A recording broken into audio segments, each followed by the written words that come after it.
Welcome back to Trending Knowledge. Today, we're diving deep into the low-end magic with our picks for the best bass guitars of all time. Whether you're just starting or a seasoned groove master, these basses will make your riffs legendary.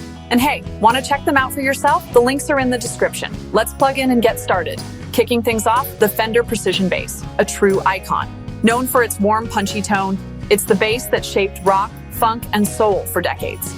This beginner-friendly version comes with a full warranty and free lessons. So you're not just buying an instrument, you're buying a ticket into the world of bass. Check it out for yourself. Link in the description. Next up, the GLARRY Electric Bass, an affordable beast with a sleek design and great playability.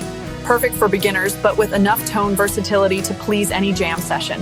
It comes with accessories to get you playing right out of the box. Want to see more? Link in the description. Coming in third, the Ktaxon Electric Bass is all about craftsmanship.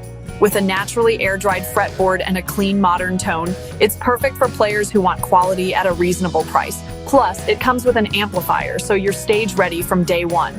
Full details in the description. Check it out. Fourth on our list is the Ibanez GSRM20B Mikro, a short-scale bass that's lightweight, comfortable, and surprisingly powerful. Perfect for younger players or guitarists switching to bass, but still a monster in tone. Want to feel that Ibanez punch? Link in the description. And finally, the GLARRY Stylish Natural Bass. It's not just about sound, it's about style. With a natural wood finish and comfortable playability, this bass delivers clear, deep tones that stand out in any mix. Check it out. Link in the description. And there you have it, the best bass guitars of all time according to Trending Knowledge. Whether you're slapping, grooving, or holding down the rhythm, these basses have got you covered. Don't forget, all the links are waiting for you in the description. If you found this helpful, give it a thumbs up, subscribe, and let us know in the comments which bass you'd choose.